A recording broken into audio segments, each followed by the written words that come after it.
Are you able to listen me? Anyone?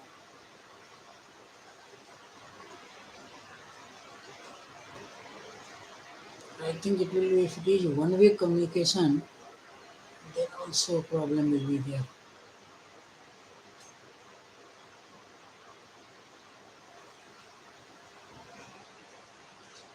Yes, sir. Okay.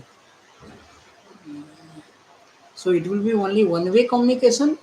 I will not be able to listen you. Anyone can reply.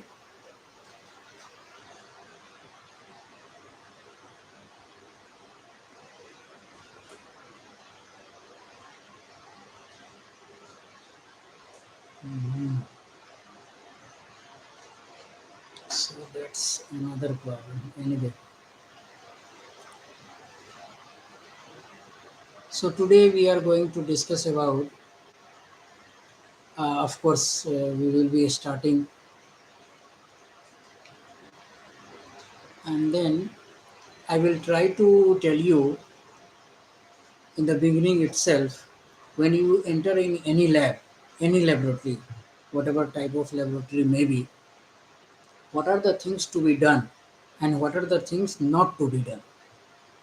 Okay, so the things to be done includes so many things. Say, for example, in research laboratory, you will see that whatever equipments are there or whatever uh, research materials are there. Of course, chemicals are there, and then most commonly or most useful equipment you will find in the laboratory is a refrigerator or microwave oven. So, how a refrigerator can be used? Generally, in a laboratory, refrigerator is kept used for keeping chemicals, and what type of chemicals you can imagine, and that depends on what type of laboratory it is. If I say example of biochemistry laboratory, so in fridge you may find so many different types of chemicals, including acrylamide, bisacrylamide, ethidium bromide, and so many other chemicals, SDS. So they are not good for health. Not only good, but they are very, very bad for health. So those chemicals are kept, and many of these chemicals are kept at lower temperature. So maybe 4 degree, something has to be kept at below room temperature, so they will be stored in laboratory. And in case during summer season, you may be interested that if I bring my and then if I keep it outside in summer, it will be spoiled. So you may sometime try to put your food material or your lunch inside fridge, and it's not always happening, but sometimes it may happen that by chance either your food is spilled or some chemical is spilled over your lunch.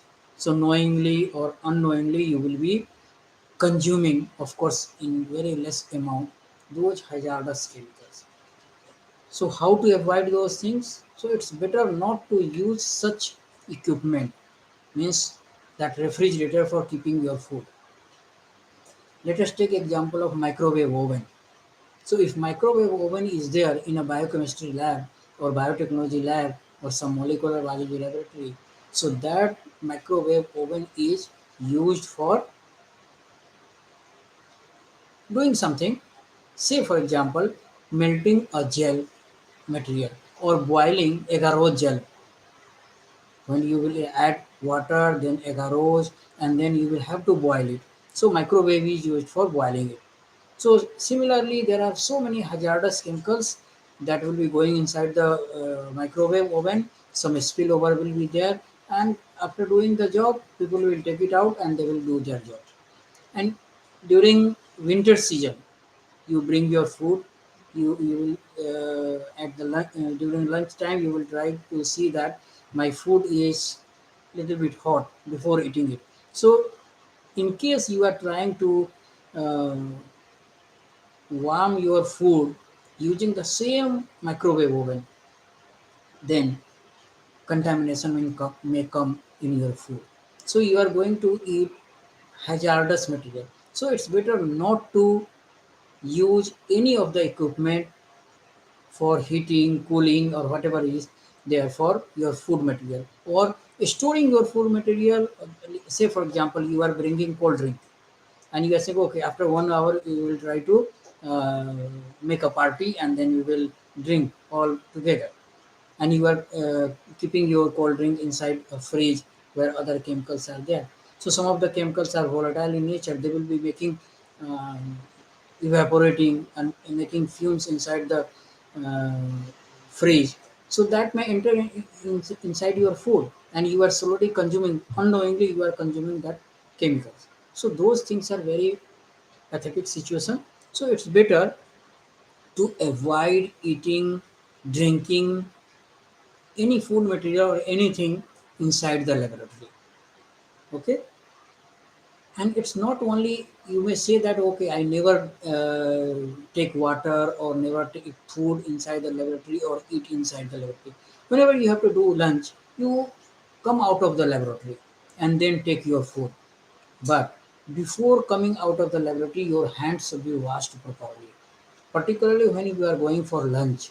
And don't try to wash your hands in the laboratory itself, because you can imagine laboratory taps handle put inside the laboratory, means on the door, inner side of the door handle is there. That is most commonly or most contaminated place. So if you are coming out of the, you are washing your hands and then opening the door using the same handle. So whatever contaminants sitting on the handle, that will come in your hand, and straight away you will go and start eating without washing your hands. So that is also not good. So you have to come out of the lab, wash your hand. Maybe there is a common room where to take all persons coming there. Uh, Place for washing hands, those things should be there. So go and wash your hands there, and then start taking lunch or whatever things are there. So whenever you are coming out of the lab, or whenever you are there inside the lab, you should have apron. Why you should have apron? Because this platform is not providing way of communication, so only I have to speak. I cannot ask you, or I cannot know that what is your understanding so far, how much do you understand. So we will have to find out some other platform. Otherwise this is not a good platform to uh, teach you. So you should always wear apron. What is the need of wearing apron inside the laboratory? You can say that I am wearing shirts, pants. Of course, there is inner garments are there. Then what is that unnecessary? Why unnecessary to put another lab coat? It's too hot.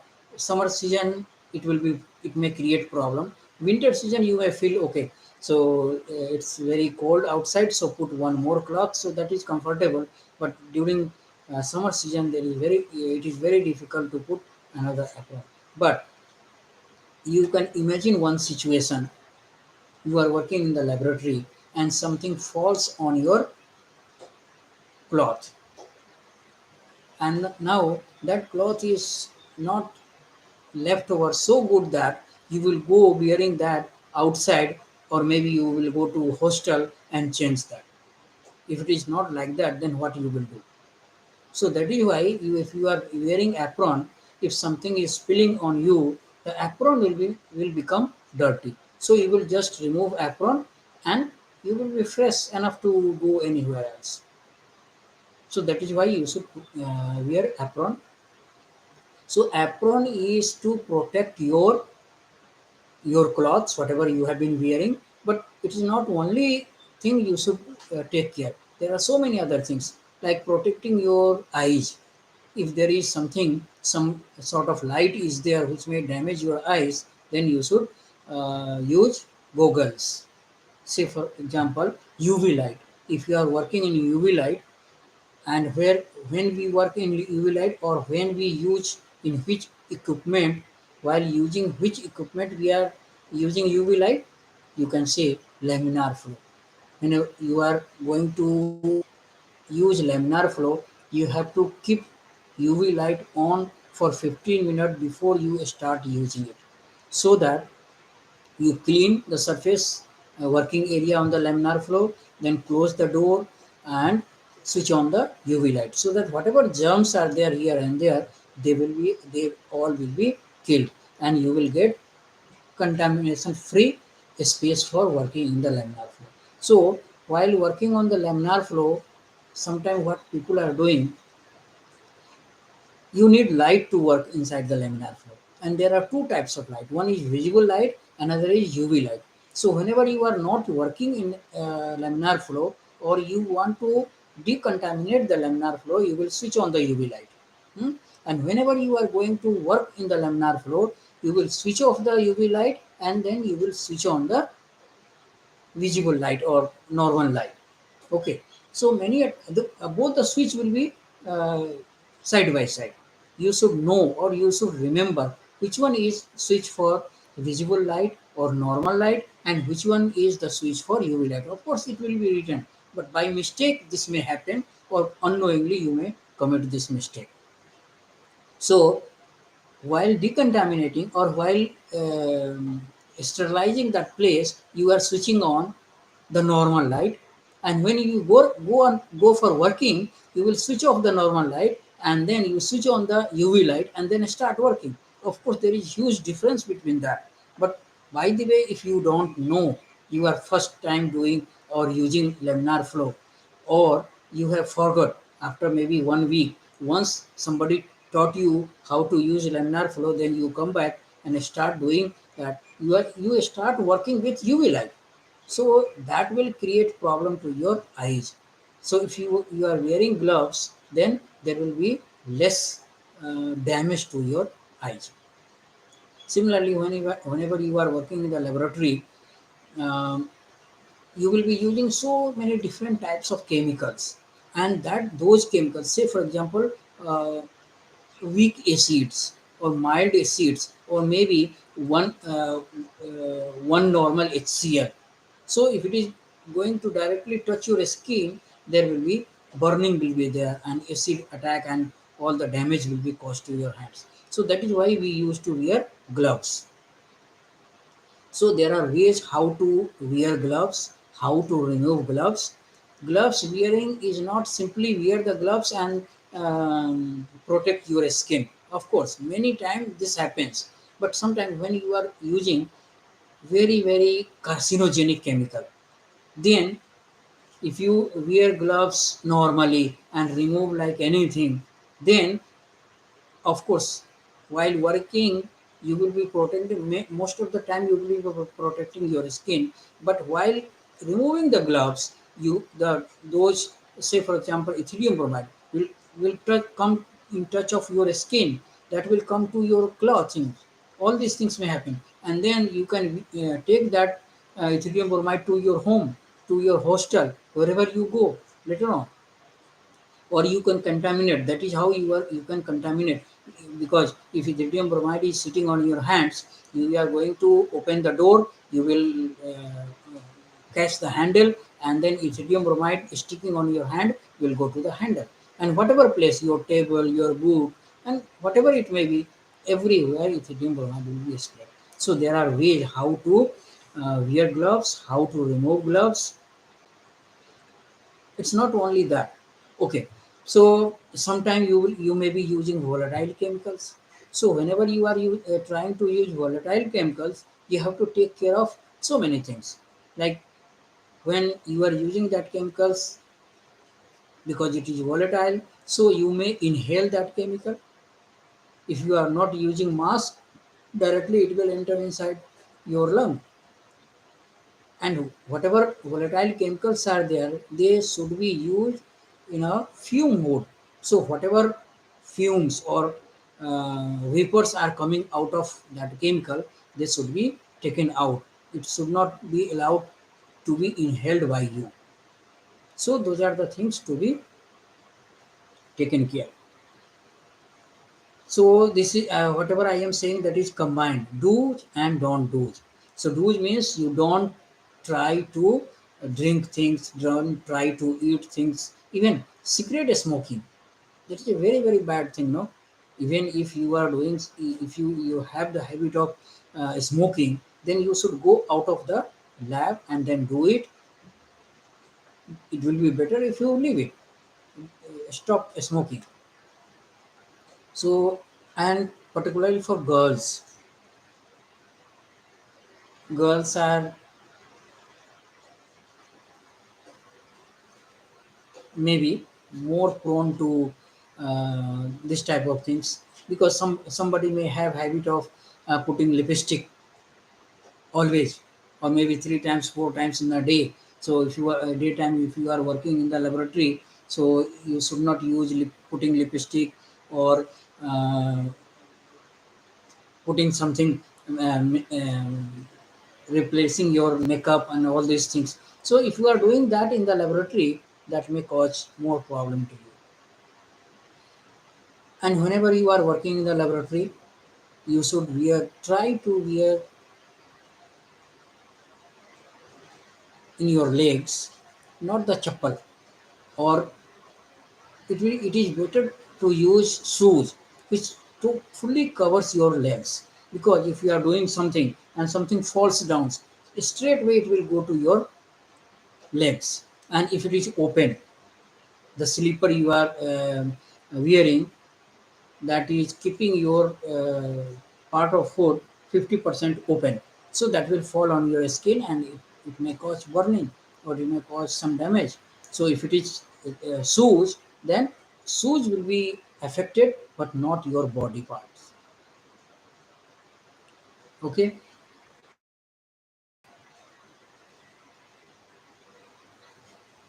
Whenever you are coming out of the laboratory, it's better to remove your apron and keep inside the laboratory, but don't throw it anywhere.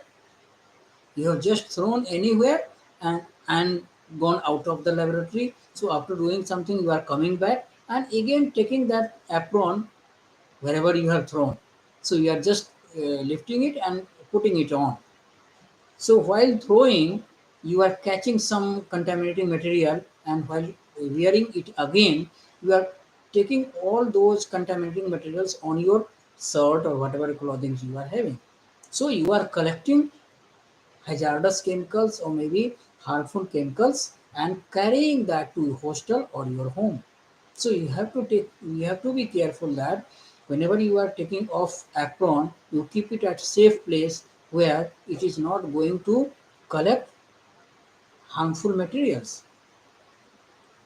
And why to remove aprons before going out of the laboratory? Because outside of the apron may be contaminated or carrying so many harmful chemicals on it. If you are going along with that apron and going to this room, that room, meeting to sir, meeting to madam, so you are spreading those chemicals to everywhere. That is why remove the apron, keep it inside. Whatever chemicals or those things are sticking on the surface, outer surface of the apron, that will be remain inside the laboratory. It is also not good that the same apron, when you join the laboratory, maybe 1 year back, maybe 2 year back, maybe 3 years back. So you are using the same apron without washing continuously for last 1 year, or maybe for last 2 years or something like that. So that is also not good, because chemicals are go on sticking there, and it is full of hazardous chemicals. So it needs to be washed out, cleaned. Okay. There are so many chemicals, hazardous chemicals. Of course, the intensity of harm caused by the chemical varies. Some of the chemicals are very, very harmful. And see, nature of harm is also of different types. Some of the chemicals are carcinogenic. Some of the chemicals are causing burning, immediate burning. Say for example, acids. Say for example, very strong waves. And some of the chemicals are neurotoxic in nature. So we will just try to understand three different types of chemicals. One is carcinogenic, another is neurotoxic, and the third one we may say that very what to say, like strong acid. If a strong acid cause some damage, immediately you will come to know. If you are by chance hydrochloric acid looks like water, if you touch it, then your skin will be burned, burning will be there. So immediately you will come to know and you will take care or this or that, whatever you will do. But imagine about the chemical which are neither giving you burning sense, nor any other, neither it is hot, nor it is cold, nothing is happening. But it is carcinogenic in nature. So you have to very careful from that sort of chemicals which are not giving any sensation. Your sensory organs cannot identify it, that this is very hazardous chemicals. But it is very carcinogenic in nature. Say for example, ethidium bromide.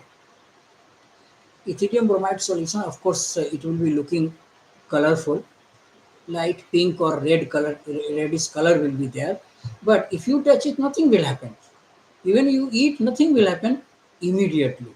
But in a long run, say for example, uh, this year 2022, you are working in a laboratory where ethidium bromide is continuously you are using and others are using, continuously using ethidium bromide.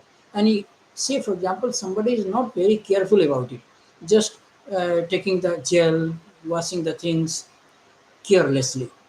So what will happen? It will be stick to your carcinogen. Why ethidium bromide is carcinogenic in nature? Because it goes and bind to your DNA, doesn't cause any immediate effect. But when cell is going to multiply, then replication of DNA will not be proper, or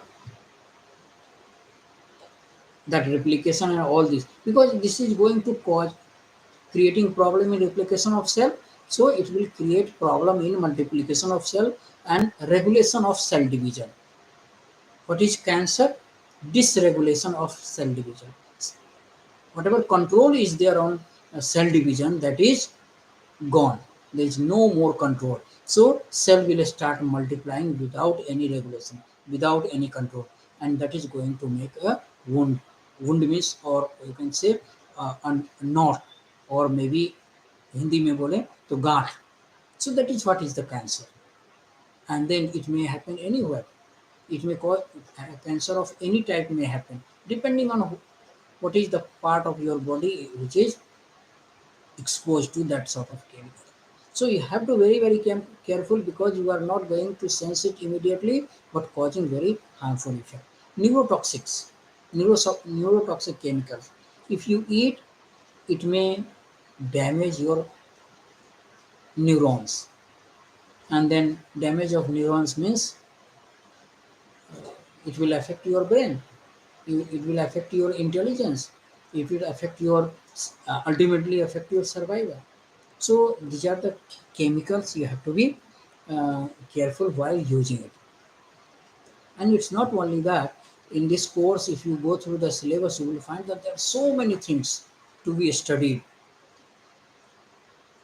So what I have been trying, I have so far I don't think there is any book where you will find all these things to be there in a book, where you can read and acquaint yourself what to do, what not to do. If at all something has to be done, how to do it. So I am trying to make one book on this, and soon we are trying to make it published, so that you people may be benefited. Because in this way, the way I am talking to you may not be good for teaching, but this is just for letting you understand something.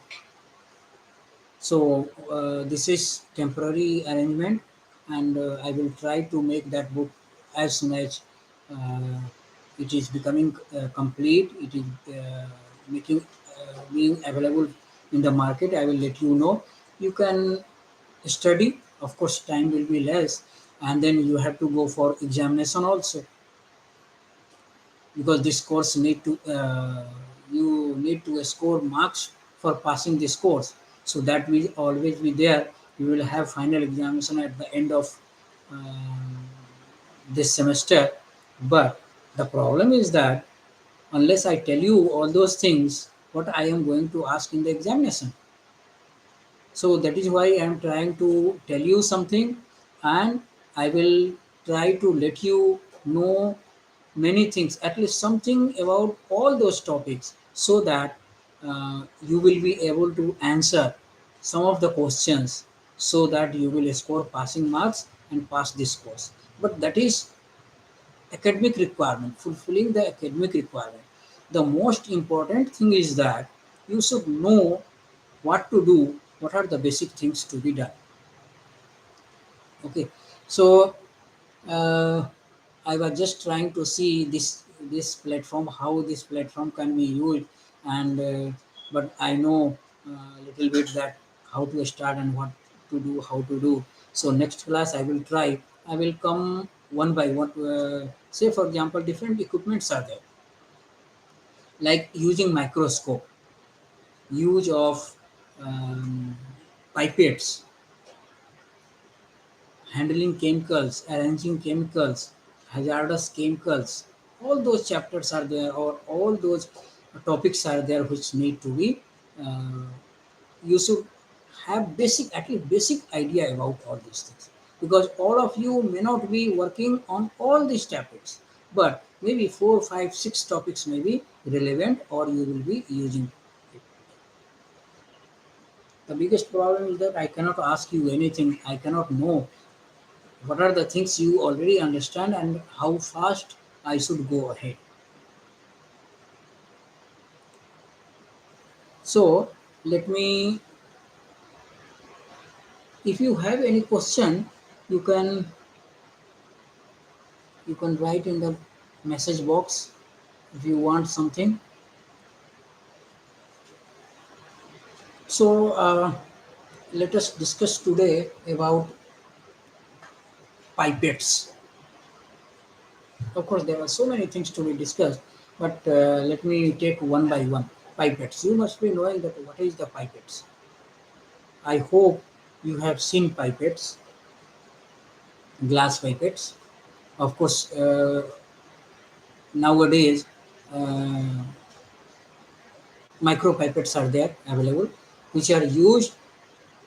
Why pipettes have been replaced by micropipettes? So there is reason behind it. Pipettes, you might be knowing, or you might have seen. I cannot leave this and go to bring pipettes also. So that is a glass rod, or we can say glass tube. So one side it will be narrow, another side there is rounded things where you can. Earlier people used to put mouth sucking. So pipettes is well known for mouth sucking. So we used to put say for, okay, let me bring pipettes.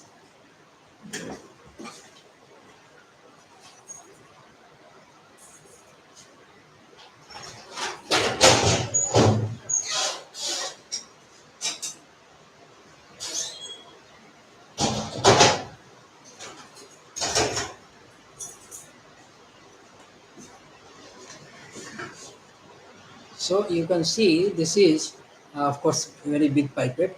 So this is narrow. So this will go into the solution, and this is the portion where we used to put in the mouth like that, and then you have to suck. You dip this. Say for example, if something is there, this container, okay. some solution is there, you have to dip like this, and then you have to suck. So if you suck it, then solution will come in the pipette, and then you blow, then it will be going out of the pipette. But now thing is that mouth, you should not do mouth pipetting now. Why? Because if you are not aware what is the chemical, or what are the solvent and solute, the liquid you are sucking through the pipette, and by mistake, because if you are novice, means doing that for the first time, that solution will come inside your mouth, and you will drink it, you may drink also. And if suppose that solution of that chemical is hazardous, then what will happen? That is why we have to avoid mouth pipetting. So do's and don'ts. The one thing is that you if stop mouth pipetting, or don't practice mouth pipetting. So you don't need to put in mouth and suck it. And one more thing, you just see. Just now you are sucking. Hmm. And then you will keep the pipette. Maybe after cleaning or something like that. Another time somebody else will come again put in the mouth. So this is Corona time, or maybe uh, that person is having some disease or something. So this will spread the things. So that is another problem. If we don't need to do mouth pipetting, then what are the options? What else can be done? There should be something, no? Otherwise, what for this pipette is there? This is of no use. So this practice of mouth pipetting was advocated to be stopped long back. Then alternatives came. So I would also like to show you the alternatives.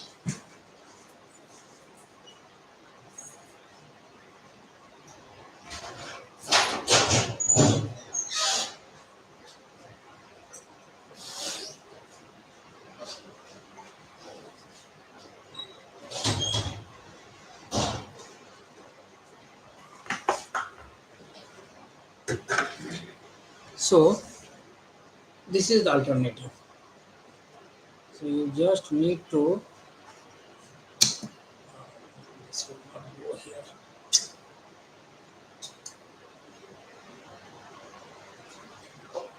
This is the bulb, vacuum. Hmm? This pipette is not good.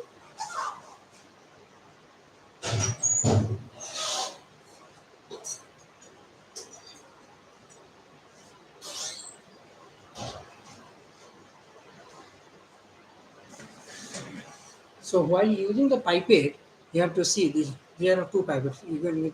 You can see the very thick one. So you have to see the capacity. What is the capacity of this pipette, and what is the capacity of this pipette? Say for example, if I want to take 10 ml of solution, then we have to take pipette of 10 ml capacity. If I want to take 0.5 ml, so you have to take pipette of less capacity. Okay, and how to watch what is the uh, how to see what is the volume, so those things are also there, that cannot be told to you online, but we are trying to put all these things uh, in the book so that you can understand that. So just now I was talking about, according to the requirement, 1 ml, 2 ml, 5 ml, 10 ml, you have to select the pipette, bigger pipette or a smaller pipette. Okay, then we were talking that we have to, or it has been stopped that no more mouth pipetting. If no more mouth pipetting, then how to operate this? Because this has to be sucked, otherwise this will not work. So instead of using your mouth, now this will work as sucking, this will do the sucking. So you will press like this, and then up, by after pressing, you will dip here, and then slowly you will release. So instead of sucking by your mouth, this has sucked the solution. So you will release only that much that your solution has come to the point. Okay, and then if you press it back, everything will be expelled out of this pipette. Okay, So vacuum, this will look like that. You are putting on the top of this, and then this is working.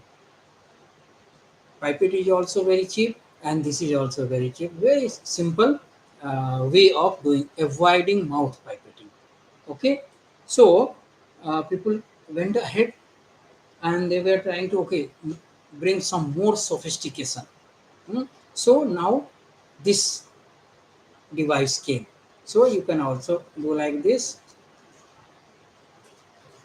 and now the same thing here, but there are buttons. Buttons are there for sucking and for releasing.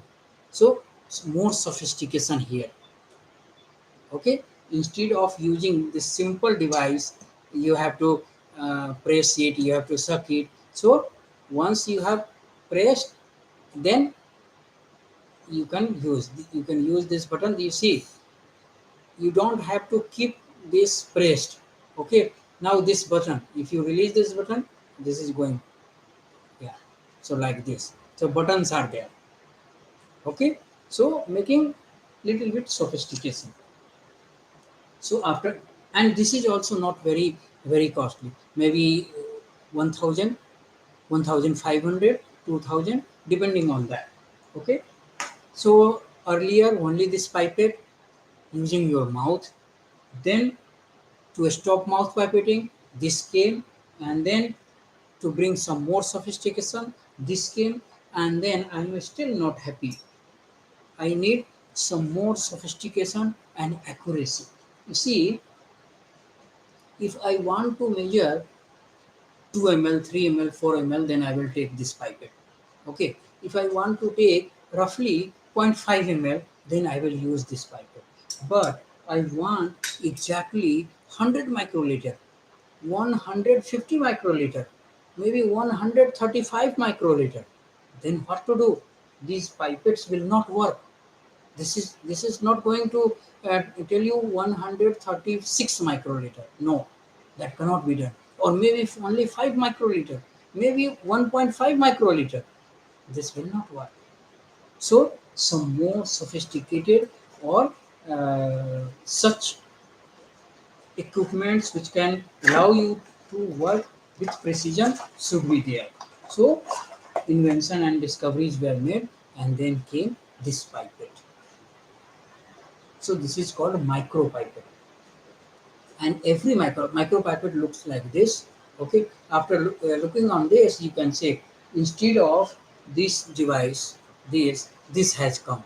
Of course, it took longer time, but now we are using in depending on that, depending on the requirement. If you are working in agronomy, then you can still work with this type of pipette with this bulb. No problem. But if your discipline is biochemistry, maybe biotechnology, molecular biology, and biotechnology, microbiology, then you have to go for micropipette. Okay. So coming to the micropipette, similar to this, bigger one, a smaller one, maybe middle one. So similarly, there are pipettes of different capacity. Okay, and you can see. Can you see what is written here? 200 microliter. Of course, you may be saying something wrong, means reverse of this, but this pipette is of 200 microliter. So 1000 microliter, 200 microliter, 100 microliter, 10 microliter, 2 microliter. So that sort of pipettes are there.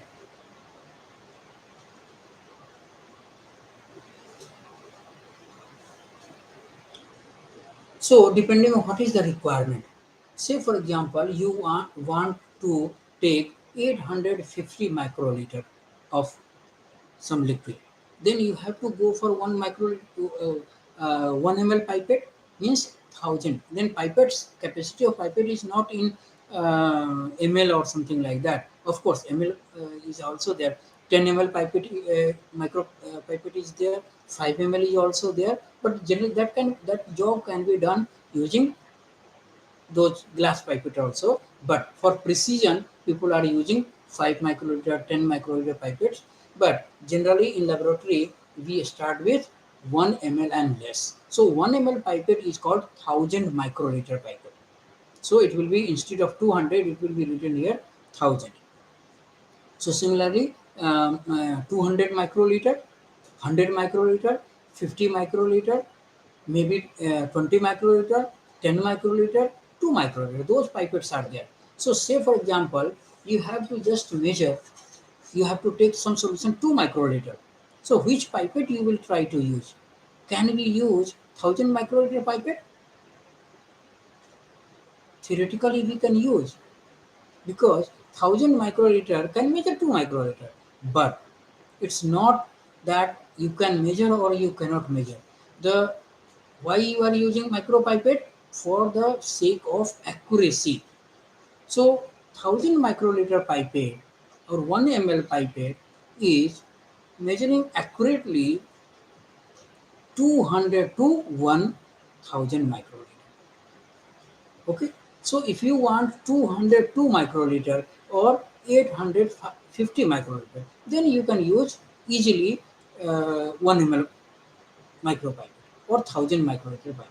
But if you want to measure 150 microliter, of course 1 ml pipette, this written, it will be written that 100 to 1000.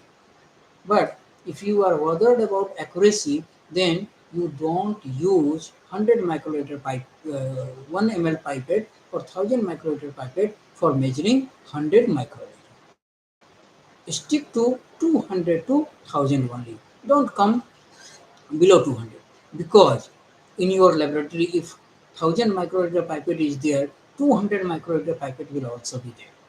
So for 100, you use 200 microliter pipette instead of using 1 ml pipette.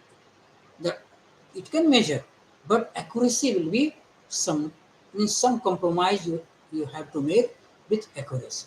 So for 100 microliter, use 200 microliter pipette. So you will set up, and then you can see written here. So what is the reading here? Right now I can see that it is written 150. Hmm? So there are so many things to be.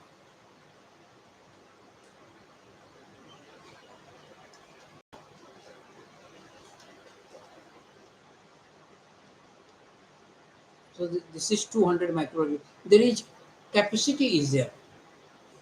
So generally I said that 100 to 1000 microliter, but you try to 200, measure 200 to 1000 microliter, because you have 200 microliter pipette. So why not to measuring 100, use this pipette, not the 1 ml pipette. So accordingly you have to see. And then I have said that range is there. 1000 microliter pipette is available, 200 microliter pipette is available, 100 microliter pipette is available, sometimes 50 microliter pipette is available, 20 microliter is available, 10 microliter is available, 2 microliter is available. Say for example, you have all the set of pipettes and you want to measure 1.5 ml, 1.5 microliter liquid. Of course, you can use 10 microliter pipette for that, and you have 2 microliter pipette also. So which one you will use? You should prefer 2 microliter pipette instead of taking 10 microliter pipette, because if you are concerned about accuracy, then go for 2 microliter pipette, and that will be very comfortable and very, with much accuracy, it will measure 1.5 microliter comparison to 10 microliter pipette.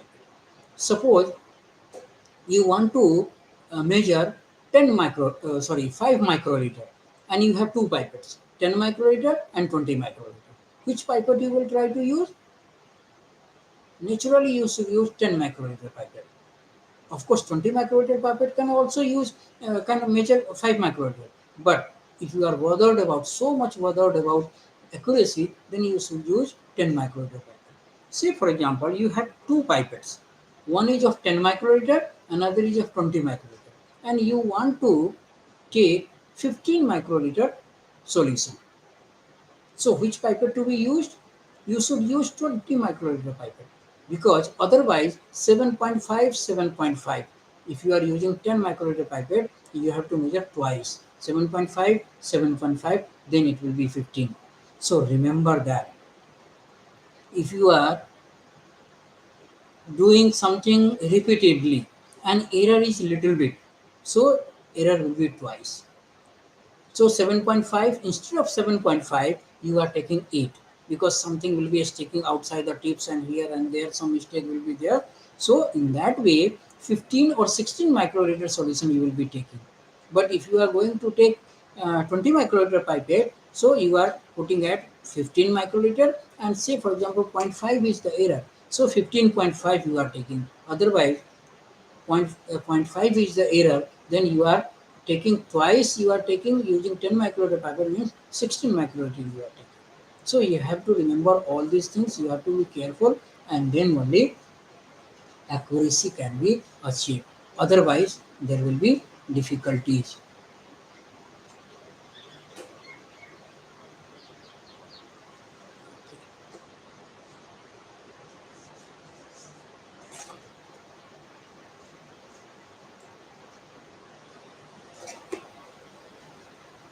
So I think we should stop here, and then in the next class, now we know how to take care of things.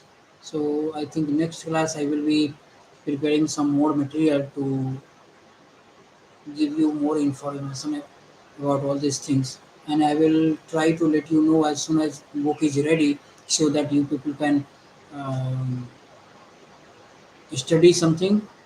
Of course, I am trying to make the book with questions and answers, so that of course those answers are there in the text, whatever you are going to read, but questions will be there, particularly objective type questions.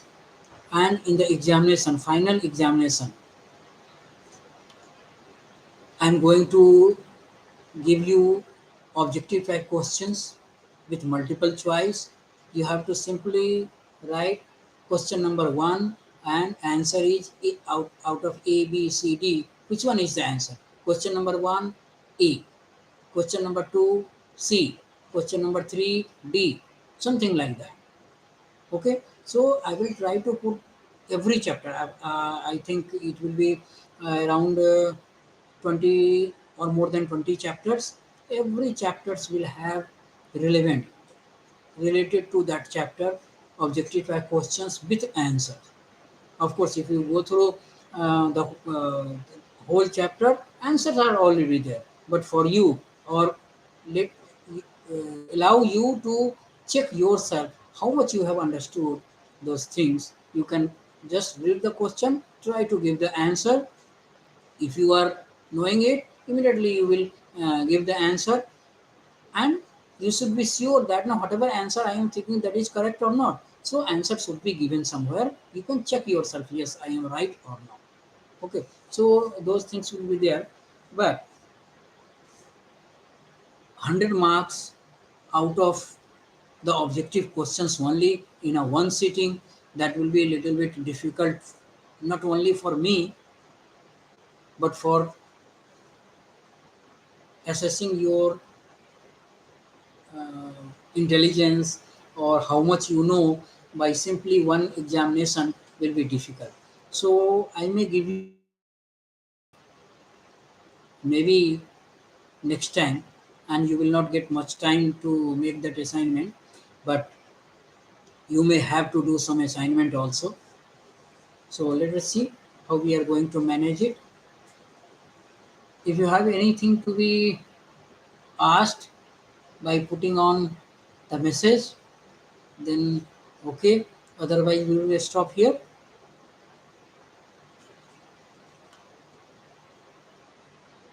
Should we stop now?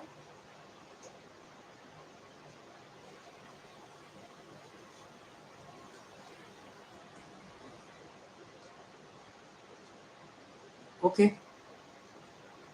Okay. Bye.